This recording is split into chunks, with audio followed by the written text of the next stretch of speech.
Ce soir, avec vous, j'aimerais partager un simple message et voir avec vous les quelques richesses du salut qui s'attachent au salut. Alors on va lire pour cela dans le prophète Ésaïe, au chapitre 40.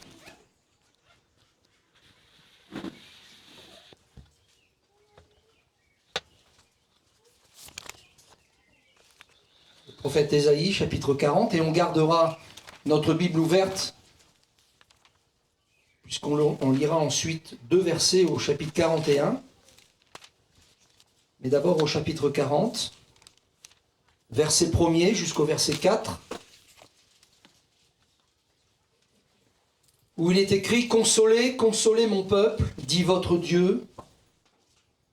Parlez au cœur de Jérusalem et criez-lui que sa servitude est finie, que son iniquité est expiée et qu'elle a reçu de la main de l'Éternel au double de tous ses péchés. Une voix crie, préparez au désert le chemin de l'Éternel et aplanissez dans les lieux arides une route pour notre Dieu. Que toute vallée soit exaucée et que toute montagne et toute colline soient abaissées, que les coteaux se changent en plaine et les défilés étroits en vallons. Amen. Je vais juste m'arrêter un instant sur ces versets avant d'aller plus loin avec vous et mettre en avant ces paroles prophétiques qui sont des paroles qui à la fois touchaient le cœur de ce peuple d'Israël. Et s'il y a un prophète dans l'Ancien Testament qui met en avant l'immensité de l'amour de Dieu, c'est bien Ésaïe. Il y a par exemple dans le livre du prophète Ésaïe au chapitre 54, et un jour quelqu'un en lisant ces paroles a pensé une mélodie, en a fait un cantique. Je ne sais pas qui l'a fait, mais en tous les cas, eh bien il est beau, c'est quand les montagnes s'éloigneraient, quand les collines chancelleraient, mon amour, dit Dieu, mon amour ne s'éloignera pas de toi. Et mon alliance de paix que j'ai scellée avec toi, elle ne sera jamais brisée. Alors on sait le climat géopolitique actuel, à l'heure où on est là réunis paisiblement dans la maison de notre sœur. Si on traverse à quelques milliers de kilomètres de chez nous, un peu plus au nord, c'est la guerre, c'est les bombardements. Et ce peuple d'Israël, tout est focalisé sur lui en ce moment. Cependant, Dieu aime son peuple. Et cette prophétie, ces prophéties qui ont été faites au sujet d'Israël, ont trouvé en certaines mesures leur accomplissement et aussi dans une autre mesure, elles restent à s'accomplir. Mais alors nous, qui ne sommes pas Israël, pourquoi ouvrons-nous la Bible? Pourquoi lisons-nous ces paroles? Et qu'allons-nous en retirer? Eh bien c'est là tout l'intérêt justement de l'Évangile dans son ensemble, pas seulement le Nouveau Testament, mais tous les livres de la Bible, parce que ce chapitre 40 nous parle du Sauveur, nous parle de Jésus. Une voix crie. Et vous voyez, cette voix, elle s'est fait entendre lorsque Jésus était sur la terre. C'était pas sa voix à lui, hein. C'était la voix de Jean-Baptiste, le prophète Jean-Baptiste. Et lui aussi a repris par l'Esprit de Dieu, par le Saint-Esprit, pratiquement mot pour mot ces paroles. Une voix crie. Et dans les évangiles, l'évangile de Jean, il est dit dans le désert. Mais figurons-nous que dans le désert, il y a eu un réveil. Et que ce n'est pas aux animaux qu'il a prêché, ce n'est pas aux végétaux, il a prêché aux hommes, au cœur des hommes.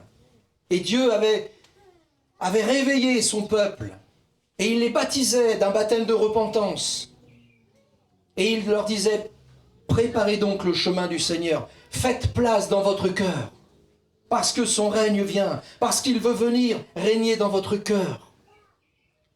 C'est un appel prophétique que Ésaïe est en train de proclamer, et nous avons eu l'accomplissement de ces paroles en Jésus. Est-ce que vous croyez que Jésus est mort à la croix pour vous? Amen. Il est mort aussi pour moi. Est-ce que nous croyons que la mort n'a pas pu le retenir et que la vie a triomphé? Alléluia. Est-ce que nous croyons que Jésus est vivant et qu'il est ressuscité? C'est en raison de cette conviction que nous avons dans nos cœurs, nous le croyons, que nous pouvons maintenant vivre dans la dimension du salut qu'est en Jésus. Et il y a maintenant des richesses extraordinaires qui s'attachent à ce salut éternel. Ça serait une frustration permanente que de dire « je suis sauvé, mais je n'arrive pas à aller plus loin et je me prive de tous les bienfaits qui s'attachent au salut ». Avoir tant d'avantages et ne pas en profiter, c'est frustrant, n'est-ce pas? Eh bien, le Seigneur nous rappelle que dans son amour et dans sa grâce, il y a matière à ce que vous et moi nous soyons consolés. Et il dira, consolez, consolez mon peuple, dit votre Dieu. Parlez au cœur de Jérusalem et criez-lui que sa servitude est terminée, elle est finie. Que son iniquité est expiée. Et qui a reçu le pouvoir de pardonner les péchés, si ce n'est Jésus-Christ? Alors, ayant l'assurance que pour ceux qui ont cru, leurs péchés sont pardonnés, pour ceux qui ont ouvert leur cœur à la grâce de Dieu, alors il n'y a plus de condamnation s'ils demeurent en Jésus. Mais être entré dans ce salut, il y a donc la réalité spirituelle et les richesses célestes qui s'attachent au salut. Nous avons une place dans le ciel si nous croyons en Jésus. Amen. Nous ne sommes plus condamnés avec le monde. C'est un nom nouveau qui nous attend. C'est la manne cachée qui nous attend. Ce sont les richesses qui sont promises dans la parole de Dieu. Mais en parallèle avec ces richesses spirituelles, et nous en jouissons, nous en profitons dès maintenant, dès lors que nous avons cru, c'est la présence de Jésus dans votre cœur et dans le mien. Béni soit Dieu pour sa présence dans notre cœur. Être sauvé, c'est être constamment avec Dieu. Être sauvé, c'est être constamment dans sa communion, c'est être constamment sous couvert de sa grâce. Et j'insiste sur ce fait parce que nous ne sommes pas appelés à le voir de loin, ce salut, mais à le vivre.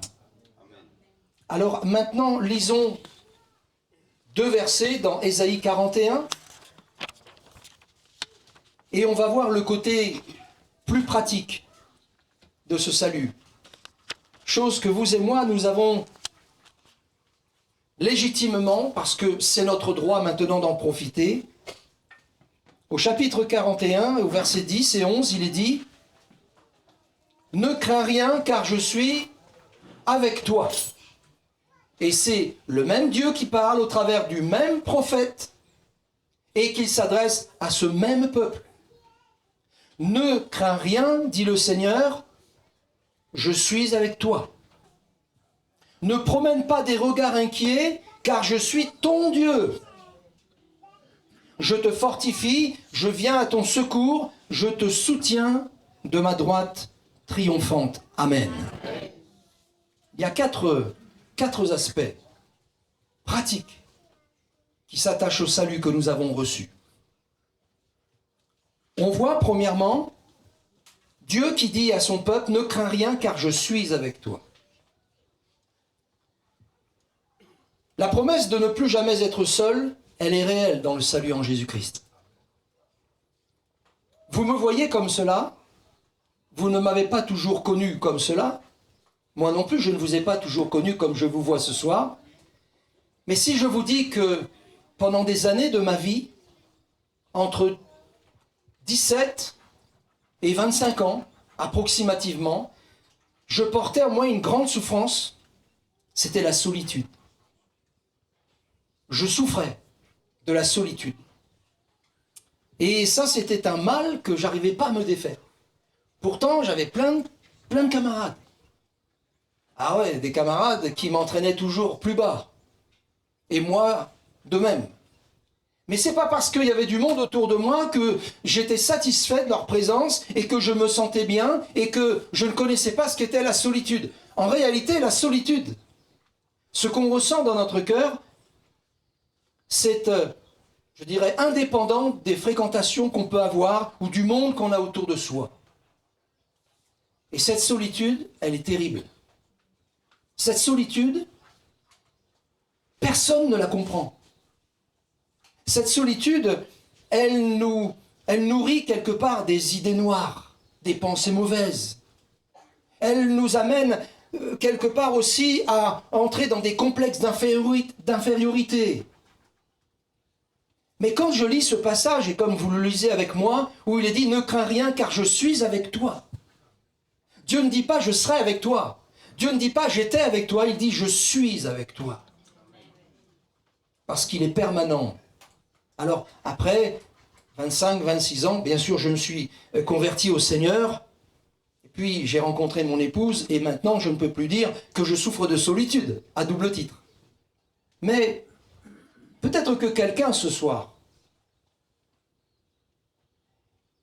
comprend un peu plus que d'autres ce que je veux dire. Le salut en Jésus, être sauvé, être chrétien, c'est être toujours avec Dieu et ne plus jamais connaître la solitude. Plus jamais. La promesse de ne plus jamais être seul, c'est une grâce de savoir que Jésus est avec nous, n'est-ce pas? Souvent, ce qui est trompeur, c'est qu'on base, je dirais, notre foi sur le ressenti, sur l'émotion. Il y a des fois, on sent vraiment que le Seigneur est là, qui nous porte, les choses, ça marche bien, ça va, les portes s'ouvrent, et les choses sont bien claires dans nos cœurs. Et puis il y a des fois, oh là là, c'est la tempête à l'intérieur. Puis il y a des fois, on se sent abandonné. Et ce qui est paradoxal, c'est que justement, malgré cela, il y a des gens qui nous entourent, il y a des gens qui nous aiment, il y a des gens qui nous disent qu'ils nous aiment, il y a des gens qui prient pour nous, et on ressent bien, mais malgré tout ça, il y a ce sentiment qui est là. Et là où je dis que c'est trompeur, c'est parce que ce n'est pas sur la base de nos émotions que nous vivons le salut.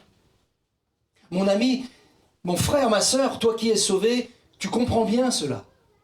Mais peut-être que ce soir, toi qui n'as pas encore accepté Jésus comme ton sauveur, tu ressens vraiment ce qu'est ce temps de solitude qui te prend à n'importe quel moment. Que la pluie tombe ou que le soleil brille. Tu ressens ça. Eh bien, simplement pourquoi? Parce que Jésus se tient encore, malheureusement, au dehors de ta vie. Mais si tu l'entends frapper, et que tu lui ouvres la porte de ton cœur, et que tu lui dis, Seigneur, viens demeurer dans ma vie. Vois-tu, ce sentiment de solitude, plus qu'un sentiment, une réalité de solitude, va disparaître en un instant.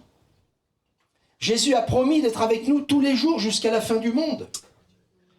C'est une fausse pensée que celle de croire que nous restons seuls face à nos difficultés. Regardez, un prophète dans l'Ancien Testament a dit ceci, Élie en l'occurrence, et qui malheureusement s'est enfermé dans cette fausse pensée. Et voici la parole de l'Éternel fut adressée à Élie en ces mots, que fais-tu ici, Élie? Et il répondit, j'ai déployé mon zèle pour l'Éternel, le Dieu des armées, car les enfants d'Israël ont abandonné ton alliance. Ils ont renversé tes autels et ils ont tué par l'épée tes prophètes. Je suis resté, moi seul. Et ils cherchent à m'ôter la vie. Vous voyez, quand il dit ça, le prophète Élie, c'est un homme qui met en avant, en quelque sorte, la souffrance d'une solitude profonde. Mais Dieu, qui ne nous laissera jamais seuls, qui jamais ne détournera ses regards de nos vies, qui a fait la promesse d'être avec nous tous les jours, les bons comme les mauvais. Il n'y a pas que des bons jours dans notre vie, hein. Il y a des mauvais jours des fois. Mais invariablement, le Seigneur reste le même, il est fidèle et il est là. Et si on vient dans sa présence, alors on apprend à mieux le connaître, on entend sa voix. Facile, je dirais moins difficile quand on est bien disposé, que les choses vont, de chercher la face de Dieu et d'entendre sa voix parler à notre cœur. Mais ça, c'est à première vue ce qu'on pense. Mais vous voyez, quand justement c'est le tumulte à l'intérieur et qu'on ressent cette souffrance, c'est peut-être là que nous sommes le plus aptes à entendre la voix de Dieu. Et il a entendu la voix de Dieu, le prophète Élie. Oh, non pas le juger, le critiquer ou l'isoler encore plus, mais au contraire lui dire, tu n'es pas seul. Sais-tu que je me suis gardé 7000 hommes qui n'ont pas embrassé les idoles de Baal. Sache que, eh bien, il y a encore un plan pour ta vie. Il y a encore une mission à accomplir. Et vous voyez Dieu dans sa pédagogie, dans sa thérapie divine, il a encouragé son serviteur. Il l'a sorti lui-même de sa solitude en lui disant « Je suis avec toi. Je suis avec toi. »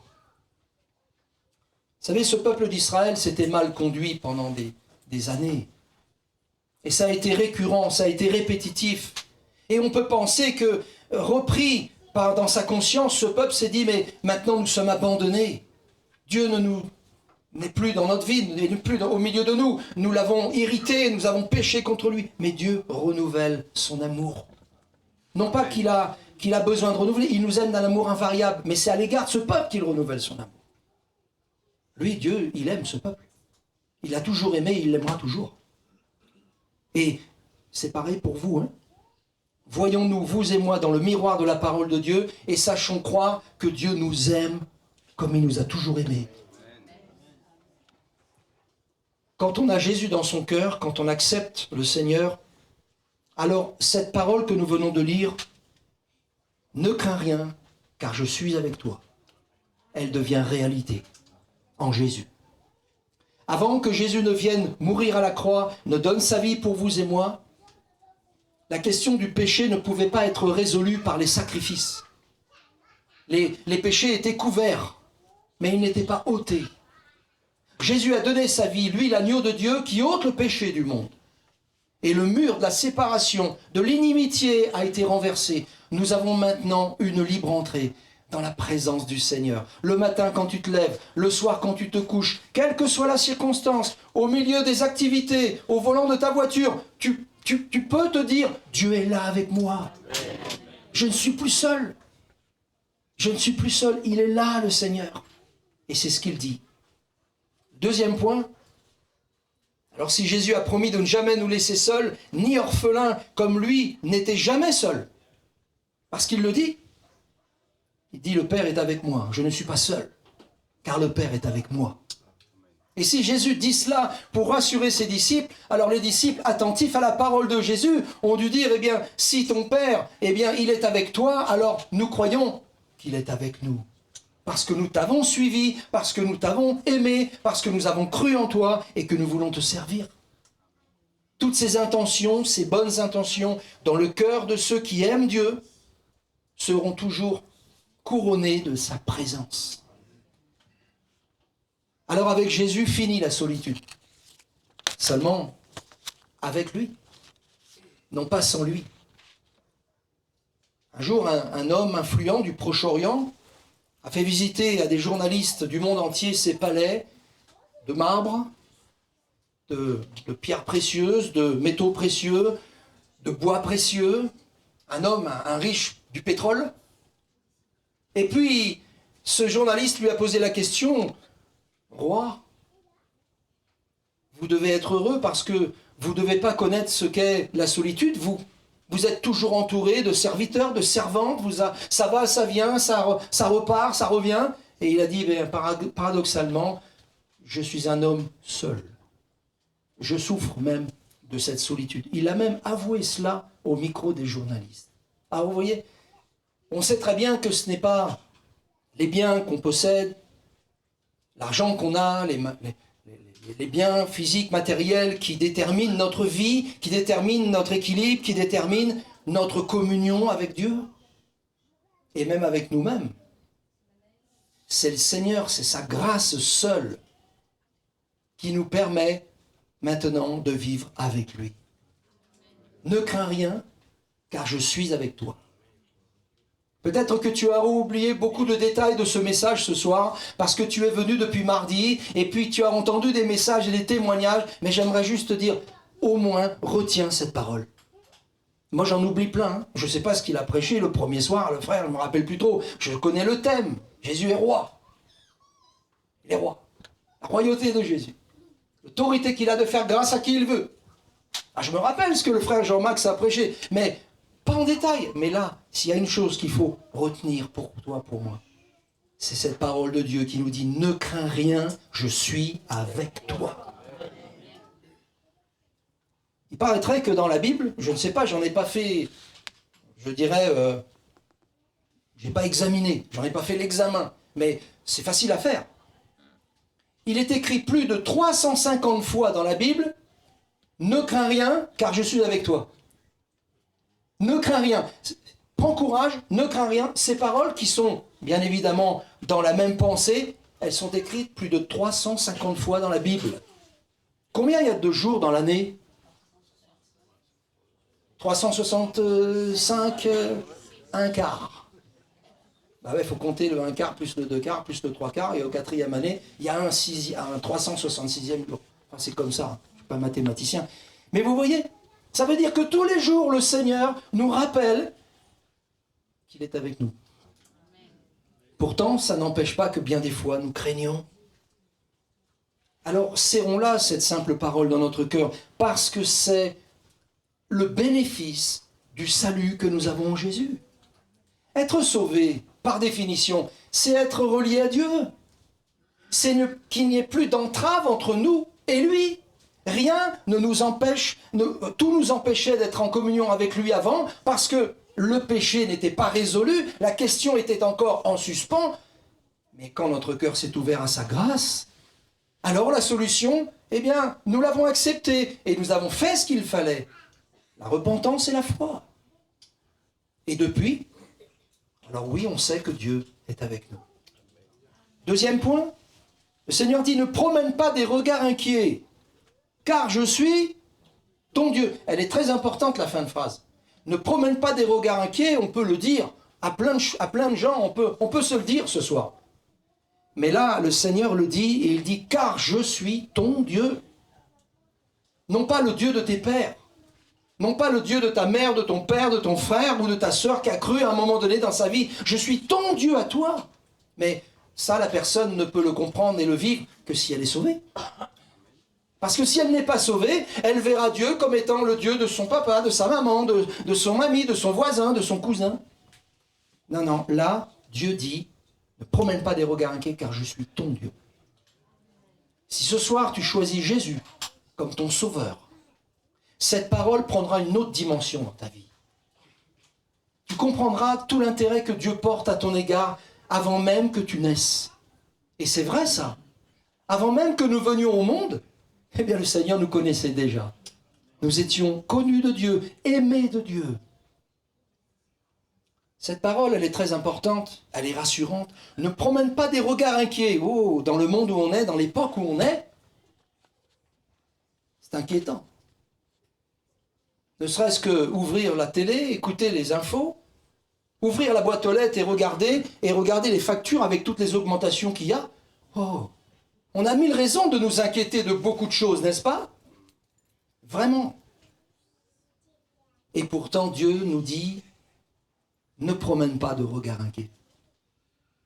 S'il y a un homme, une femme qui doit, sur la terre, vivre en relevant la tête et en ne promenant pas de regard inquiet, c'est bien toi, enfant de Dieu. C'est bien toi qui crois dans le Seigneur. L'inquiétude fait tellement de tort aux êtres humains que nous sommes, n'est-ce pas? Vous savez, l'inquiétude, ce qu'elle fait, elle engendre de l'angoisse, elle engendre de l'insomnie, elle engendre des maladies de peau, elle engendre des problèmes de santé terribles. Hein. Elle engendre, c'est terrible ce que l'inquiétude engendre dans nos vies, à tous les étages et à tous les niveaux. Et dès lors que, eh bien, on sent que l'inquiétude recule, eh bien, de nouveau, notre être le ressent aussi. C'est pas pour rien que le Dieu dit dans sa parole qu'un cœur joyeux c'est un bon remède, mais qu'un esprit abattu, c'est quoi un esprit abattu? Ben c'est être plongé dans l'inquiétude. Eh bien, c'est une carie pour les os, c'est un dessèchement pour les os. Alors je sais, ce soir, on est là, et il y a certainement des personnes qui, humainement parlant, sont plus inquiètes de nature que d'autres. C'est vrai ou pas? On se connaît, hein. On se connaît, on va pas se mentir. Je pense que, et on n'est pas en train de pointer du doigt, toi peut-être, oh, toi non, toi oui, non, pas du tout, hein. Mais on sait très bien que l'inquiétude dans le cœur de l'homme a des degrés différents. C'est difficile pour quelqu'un, même pour un croyant des fois, de bannir l'inquiétude, de ne pas faire compte avec. C'est comme si que ça revient sans cesse. Mais vous voyez, c'est la parole de Dieu qui nous relève. C'est la parole de Dieu qui nous éclaire. C'est elle qui donne de la clarté à nos yeux. Et c'est elle qui est en mesure, si on la reçoit et qu'on la serre dans notre cœur, la parole de Dieu doit prendre le dessus sur la pensée de l'homme. Et si dans ton cœur, dans tes pensées, il y a de l'inquiétude, laisse la parole de Dieu prendre l'autorité qu'elle a. Et elle t'aidera à chasser tes inquiétudes. Si Jésus dit à ceux qui le suivaient, « Pourquoi vous inquiétez-vous au sujet de ce que vous allez manger, ou vous boire, ou vous vêtir ?» Non. Pourquoi l'apôtre Paul, par le même esprit, l'esprit de Christ, il dit « Ne vous inquiétez de rien ». Eh bien, vous voyez, pour ne pas s'inquiéter, pour arriver à ne s'inquiéter de rien, il y a aussi, dans l'équilibre, quelque chose à faire. Première chose, c'est de venir à Jésus. Venez à moi, vous tous qui êtes fatigués et chargés. Et vous voyez, cette parole, elle n'est pas pour l'inconverti. Seulement. Elle est pour nous. Elle est pour nous qui croyons. Parce que nous portons des charges. Est-il possible de vivre sans jamais nous inquiéter? Sans exagérer, moi je crois que non. Je ne pense pas qu'il est possible de vivre sans jamais s'inquiéter. Jamais. C'est-à-dire vivre que là, comme dans un monde imaginaire, en disant, moi l'inquiétude, je ne connais plus du tout. Avant, je connaissais, mais maintenant, je la cherche, je ne la trouve plus. Vous pensez que c'est ça la vie chrétienne? Non, non, non. Mais la richesse du salut, c'est d'avoir Dieu avec soi dans sa vie tous les jours. Et c'est de savoir aussi laisser Dieu et sa parole exercer une autorité sur notre vie et donc sur nos pensées. Et c'est pour ça que l'apôtre Paul dit, ne vous inquiétez de rien, mais faites connaître à Dieu vos besoins. Des fois, on ne fait pas connaître à Dieu nos besoins. On ne fait pas ce que Dieu nous demande en fin de compte. Mais si on s'applique à faire ce que Dieu nous demande, et qu'est-ce qu'il nous demande? De faire connaître à Dieu nos besoins, par des prières, par des requêtes, par des supplications, c'est-à-dire avec la foi, l'expression de la foi. Et là, seulement là, la paix de Dieu qui surpasse toute intelligence saura garder nos cœurs et nos pensées en Jésus, en lui. Nos pensées seront directement tournées vers lui. Parce que nous aurons fait ce que Dieu nous a demandé, c'est-à-dire de déposer tout ça. Tant qu'on ne dépose pas, l'inquiétude, on la nourrit. Et quand on est enfant de Dieu, on a cet avantage. Avoir Dieu avec soi dans sa vie. Et être capable de refouler les inquiétudes, de les combattre et de les vaincre par la foi dans le nom du Seigneur. Je ne pense pas que être chrétien, c'est vivre sans jamais s'inquiéter, non, non. Mais une chose est sûre, c'est que Jésus nous appelle à maîtriser, à dominer ces inquiétudes par le moyen de la prière. Jésus est le prince de la paix. Il est le prince de la paix. Dans l'œuvre du salut, Ésaïe le prophète qui présente Jésus comme le sauveur nous rappelle que Jésus, on l'appellera admirable, conseiller, Père éternel, Dieu puissant, prince de la paix. Connais-tu la paix de Dieu au milieu de la tempête de ta vie? As-tu expérimenté cette paix? As-tu expérimenté cette paix qui là, justement, est tellement puissante que tu sens cette force te donner de ne pas t'inquiéter? Et donc pas de regarder à la grandeur de ton problème, mais de regarder à la grandeur de Dieu qui est plus grand que tous nos problèmes réunis. S'il fallait ajouter, écrire sur un cahier, un livre et énumérer tous les problèmes qu'on a rencontrés depuis qu'on en est conscient jusqu'à maintenant, je peux vous dire qu'il n'y aurait plus d'encre dans le stylo. Il n'y aurait plus de pages dans le cahier. Mais vous voyez, Dieu, il est plus grand que tout ça. Il est plus grand que tout cela. Et l'œuvre du salut, être sauvé, c'est entrer dans une dimension de communion avec Dieu où ces richesses qu'on est en train de rappeler simplement à nos cœurs deviennent réalité. On ne s'en prive pas. On bénit Dieu. Ne crains rien, car je suis avec toi. Ne promène pas de regard inquiet, car je suis ton Dieu. Et le Seigneur dit à 2 reprises, je suis. Je suis. Troisième point, je te fortifie. Je viens à ton secours. Face aux faiblesses de notre nature humaine, Jésus nous communique des forces nouvelles. À chaque fois que nous nous approchons de lui, il y a une mesure de sa grâce qui nous est donnée. Ce soir, dans ce lieu, dans cette maison, Tu t'approches de Dieu comme je le fais. Et ensemble, en nous approchant de Dieu, Dieu nous communique des forces. Peut-être qu'on n'en est pas conscient sur le moment, parce que c'est pas en se disant « Oh, je ressens, là, ça y est, j'ai fait le plein ». Non, non, pas là, c'est pas comme ça que ça se passe. C'est Dieu qui agit dans l'invisible. Et Dieu nous donne, si on croit, parce que c'est par la foi qu'on reçoit, nous donne suffisamment de forces morales et spirituelles pour affronter demain, pour aller toujours plus loin. C'est ce qu'il a toujours fait, et c'est ce qu'il a toujours accordé à ceux qui se sont confiés en lui. C'est ce qu'il a toujours accordé à ceux qui lui ont fait confiance. Quand Dieu dit « je te fortifie », il ne dit pas là « fortifie-toi ». Dans un autre moment, dans une autre situation, il dira cela. Mais là, il dit « je te fortifie ». Je viens moi-même. Je te vois faible. Alors je viens, je prends ta main, je te relève et je te fortifie. C'est ce que Dieu dit. C'est ce que Dieu veut faire dans ta vie et dans la mienne. Pas des forces physiques, on en a bien besoin des forces physiques, mais si on arrive à trouver le sommeil, le repos, 7-8 heures de sommeil, demain matin, on sera en pleine forme. Non, il s'agit d'autres formes de fatigue qui sont quelque part engendrées par notre nature, notre faible nature humaine. Nous avons besoin de Dieu. Et bien là, c'est ce troisième avantage et cette richesse qui s'attache au salut. Ceux qui n'ont pas accepté Jésus, ceux qui ne connaissent pas la grâce de Jésus, la présence de Jésus,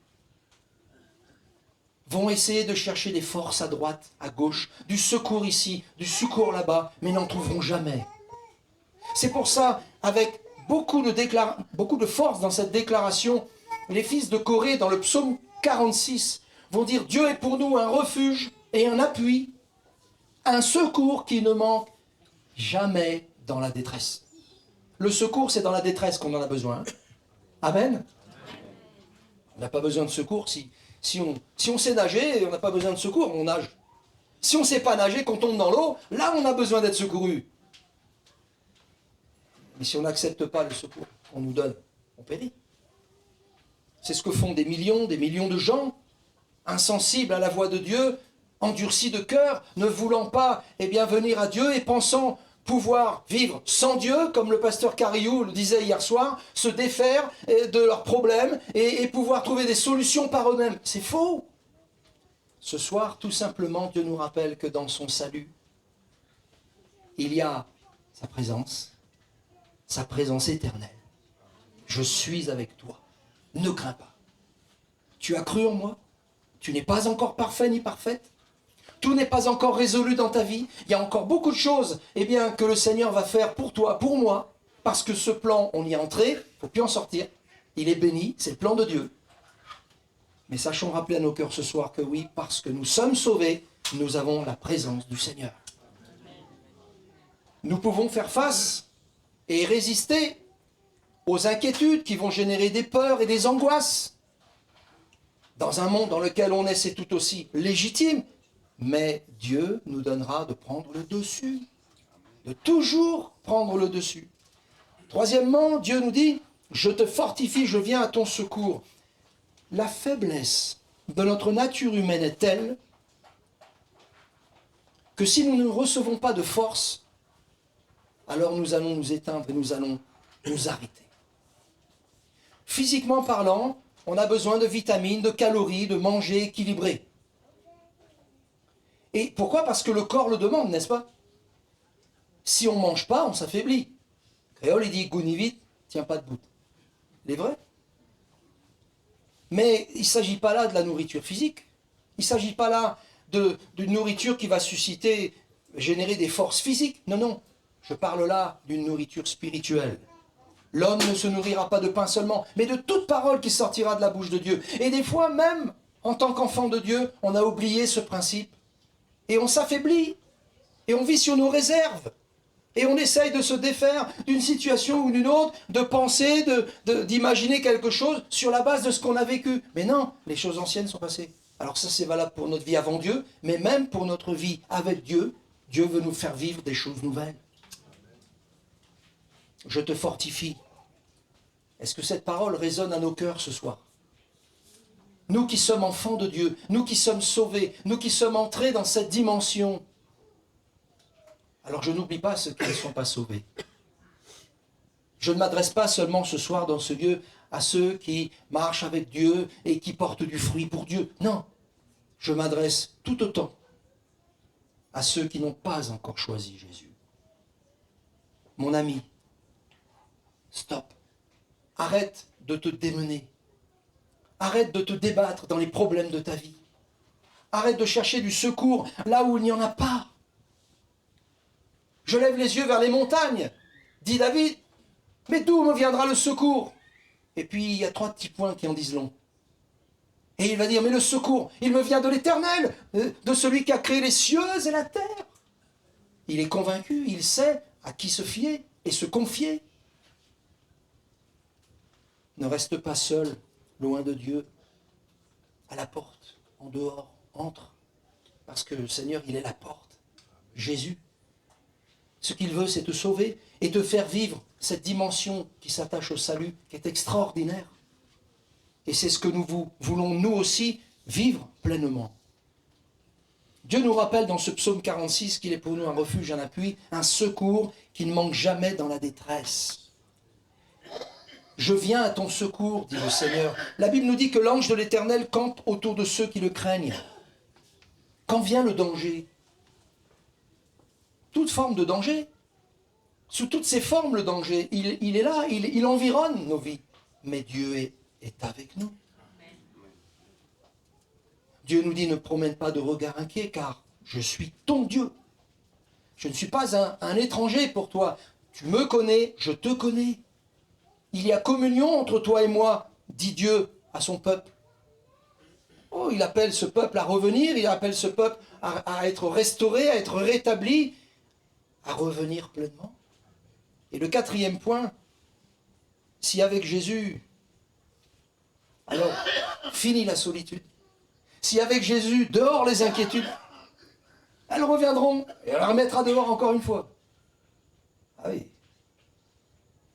Si avec Jésus, nous sommes toujours gardés, toujours secourus, c'est la réalité. Tu as besoin du secours de Dieu ce soir. J'ai besoin du secours de Dieu pour ma vie. Et je sais sur qui m'appuyer. Tu sais sur qui t'appuyer. Et mon ami, si tu ne sais pas, ensemble avec l'Église, nous te disons, appuie-toi sur Jésus.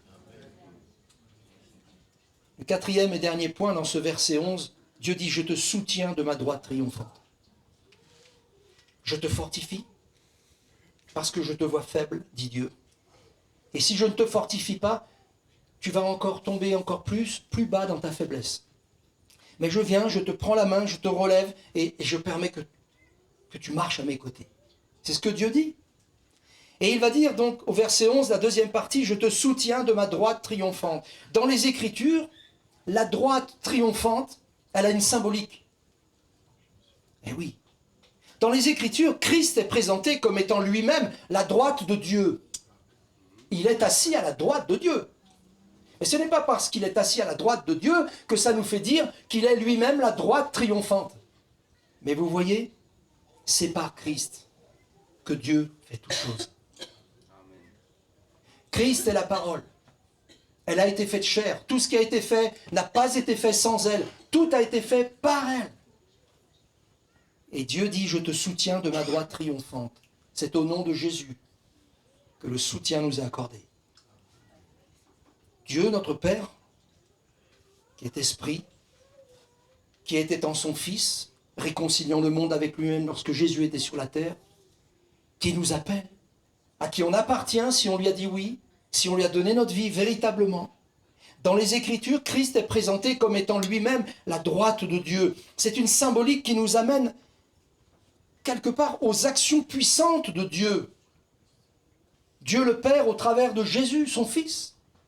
Quand Jésus était sur la terre, toutes les actions puissantes, le pasteur Jean-Max nous le disait mercredi soir, en prenant un passage de l'évangile de Luc, où les scribes et les pharisiens entendaient Jésus, et Jésus, par sa puissance, guérissait tous les malades. Par sa puissance. Dieu, notre Père, agit encore aujourd'hui, parce qu'il est le même hier, aujourd'hui et éternellement. Et il agit toujours au nom de Jésus, son Fils, conformément à l'obéissance, au sacrifice, à l'accomplissement, à la perfection de son Fils. C'est pourquoi toute prière faite en ce lieu doit être faite au nom de Jésus. quand on est conscient de ce que Dieu veut, prier au nom de Jésus-Christ, mes frères et sœurs, ça n'a rien d'un coup de magie. On ne fait pas de magie. L'évangile, c'est pas de magie dans l'évangile. L'évangile, c'est la vérité. Laissons les livres de magie là où ils sont. Et rappelons-nous que le livre des livres, c'est la vérité, c'est la lumière, c'est la parole. Mais prier Dieu le Père au nom de Jésus, son Fils, c'est nous recommander de ce nom-là. Parce que ce nom de Jésus, il nous parle. Je crois en Jésus, je crois qu'il est le Fils de Dieu, je crois qu'il est mort et ressuscité pour moi. Nous l'avons chanté, nous le confessons. Et prier Dieu le Père au nom de Jésus, c'est se recommander de lui. Autrement dit, être vrai devant Dieu en disant « J'ai accepté ton amour, Père, j'ai cru dans ton Fils, j'ai cru dans celui qui a pris ma place à la croix, j'ai cru dans sa résurrection et je crois dans sa puissance. » Et là, tout peut changer. Et ça fait partie du salut en Jésus-Christ. Car l'œuvre du salut, c'est une œuvre de pardon, c'est une œuvre de réconciliation, c'est une œuvre de guérison. Alléluia. Cette symbolique, je te soutiens de ma droite triomphante. Il est aussi précisé la droite triomphante symbolisant le triomphe et la victoire de Christ à la croix. Ce soir, il ne sonne pas creux l'évangile qu'on prêche. Non, il est puissant. Cet évangile, eh bien, c'est pas de la vermoulure, c'est pas du toc. C'est la puissance de Dieu. Je n'ai pas honte de l'évangile, car l'évangile est la puissance de Dieu pour le salut de quiconque croit. Et nous avons vu quelques aspects glorieux des richesses qui s'attachent au salut, mais qui ne sont pas à venir, qui sont déjà réalité dans ta vie, dans la mienne, si nous avons cru. Plus jamais seul. Alléluia. Être capable de dire l'inquiétude, je la vois venir là. Mais je la combats et elle repart. Hors de question, si je suis sauvé, de me lever le matin rempli d'inquiétudes. Hors de question, si je suis sauvé, de me coucher le soir avec des inquiétudes. Je les dépose et Dieu s'en occupe. Amen. Être secouru, être fortifié, ça c'est l'œuvre toute puissante du Seigneur. Oh, il le fera au travers des uns et des autres. Hein. Il sera suscité un pasteur, un frère, une sœur et une épouse de pasteur pour venir t'encourager. Parce que Dieu te connaît, Dieu te voit et il t'aidera de cette manière. Comme il se servira de toi pour aider ceux qui ont besoin. Mais tout vient de Dieu. Tout vient de Dieu. Il est précisé que la droite triomphante, Dieu dit, je te soutiens de ma droite triomphante. Symbolisant le triomphe et la victoire éternelle de Jésus à la croix. Grâce soit rendue à Dieu, dit l'apôtre Paul, qui nous fait toujours triompher en Christ. À qui s'adresse-t-il en disant ça? À ceux qui sont sauvés. Bien sûr qu'il s'adresse à ceux qui ne le sont pas, mais il faut déjà qu'ils passent, eh bien, qui commencent par le commencement, c'est-à-dire venir à Jésus pour leurs propres péchés, afin qu'ils soient pardonnés et qu'ils soient sauvés. Et ensuite, de ce salut merveilleux découlera tous les avantages qui sont cités. Je termine. Si nous ne sommes plus jamais seuls avec Jésus, et c'est la réalité, gloire à Dieu. Si nous sommes capables de chasser les inquiétudes et de les renvoyer d'où elles viennent, pour garder et rester dans la paix de Dieu. Si nous sommes capables de croire que Jésus nous secourt, qu'il nous garde, qu'il nous protège, qu'il nous environne, alors nous pouvons aussi dire, Seigneur, avec Jésus, toujours victorieux. Avec Jésus, toujours vainqueur. Et oui, jamais voué à l'échec. Le salut que Dieu nous a accordé est tellement grand que nous comprenons bien que notre vie, faite d'actions, faite d'accomplissements, de circonstances et de situations, ainsi en est-il de notre existence, toute chose concourt au bien de ceux qui aiment Dieu. Ceux qui aiment Dieu, ce sont ceux qui sont sauvés. Ceux qui ont accepté de ne pas garder leur vie, mais de l'offrir à Dieu. Car celui qui cherchera à sauver sa vie la perdra. Mais celui qui la perd à cause de moi, alors il en retrouvera une bien meilleure. Et vous voyez, chers amis, frères et sœurs, nous sommes capables de dire, dans la foi en Jésus-Christ, en nous approchant de lui encore ce soir, jamais voué à l'échec. marchant et vivant par la foi. Car l'amour de Dieu consiste à garder ses commandements. Ses commandements ne sont pas pénibles, parce que tout ce qui est né de Dieu triomphe du monde. Et la victoire qui triomphe du monde, c'est notre foi. Alors ainsi en est-il du salut que Dieu nous a donné. En Jésus-Christ, nous sommes sauvés. Et si tu veux, mon ami, être sauvé, tu n'as qu'une chose à faire. Étienne, tout à l'heure, nous l'a rappelé au travers de ces chants, une seule chose, la plus simple et la plus grande. Croire. Ouvre ton cœur et crois.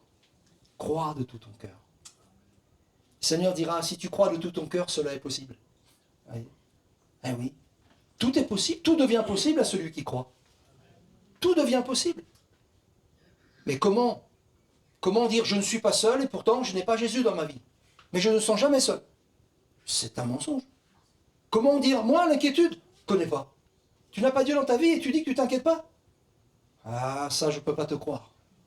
Comment tu dis, eh bien, dans ta faiblesse, eh bien, tu puisses des forces à droite, à gauche, dans ceci, dans cela. Tu n'as pas Dieu dans ta vie. Ce n'est pas vrai. Il te faut Dieu dans ta vie. Il te faut Jésus dans ta vie. Il te faut l'amour de Dieu, la puissance de Dieu, la grâce de Dieu. Et si ça devient réalité, tu comprendras comme moi, comme nous, ce que nous voulons dire, ce langage. Ainsi en est-il du salut que Dieu nous a donné en Jésus. Il faut le vivre pleinement et profiter de tous ses avantages. Si Dieu nous a laissés sur la terre, c'est pas pour qu'on se démène loin de lui dans nos problèmes. C'est pas pour qu'on se couche et on se réveille avec des inquiétudes. C'est pas pour qu'on vive des peurs et des craintes et une solitude sans fin. Si Dieu nous a laissés sur la terre et qu'on est sauvés, c'est pour passer le message. C'est pour pouvoir le porter et le dispenser sans cesse. Et il n'y aura pas besoin de parler, de parler, de parler encore. Simplement de le vivre. De le vivre. Un chrétien, une chrétienne, ça se reconnaît quand même. Capable de dire « Oh, je ne vais pas m'inquiéter, je vais tout déposer au pied du Seigneur. » Et puis voilà, les choses, eh bien, se font. La lumière arrive, la grâce, elle est là. Être chrétien, chrétienne, dans cette société, dans cette génération, eh bien, c'est pas quelqu'un qui promène des regards inquiets, qui vient à l'église. Non, vous voyez ce que je veux dire? C'est quelqu'un qui porte la joie dans son cœur. Peut-on se réjouir et en même temps être rempli d'inquiétude? C'est incompatible, ça. Non, paraîtrait que les yeux, c'est le miroir de l'âme. Le visage, il reflète ce qu'il y a là-dedans. Alors, si vous me voyez inquiet, si vous voyez mon visage inquiet, c'est que je porte une inquiétude. C'est vrai. Et si je le vois, le vôtre, pareil. Mais s'il y a de la joie dans mon cœur, vous le verrez sur mon visage. Tranche pas pareil. Vous voyez, frères et sœurs, je termine.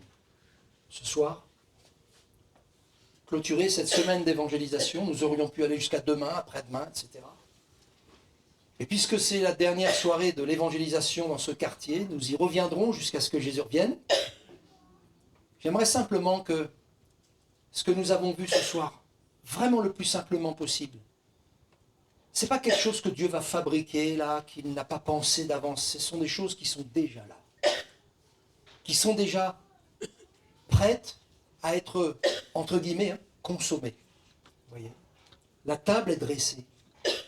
David a dit, tu dresses devant moi une table, en face de mes ennemis. Sur cette table, il y a tout. Il y a le fait de ne plus être seul. Il y a le fait d'être plus fort que les inquiétudes qui nous assaillent. Il y a le fait de trouver toujours du secours avec Dieu. Le Seigneur, il ne nous abandonnera jamais. Dieu ne nous délaissera jamais. Tu te sens abandonné? Tu te sens seul là, dans ton épreuve, dans ta difficulté? Mais non, non, non, non. Ne sens pas ça. Ne ressens plus ça. Garde la foi. Garde la présence de Dieu. Parce qu'une table est dressée. Et si tu n'as pas Jésus, le but de l'évangile, ce n'est pas de te persuader, de te dissuader, ou de te mettre l'eau à la bouche, ou de te donner envie. Non, non, non, non. Ça, ce n'est pas le rôle du prédicateur. Le prédicateur, il prêche la parole. C'est le Saint-Esprit qui fait l'œuvre, qui te convaincra que cette parole est la vraie parole, que l'évangile est la vérité, que ce que Dieu veut t'offrir est merveilleux. Il te suffit simplement maintenant de choisir Jésus. Et tout changera. On courbe nos cœurs ensemble.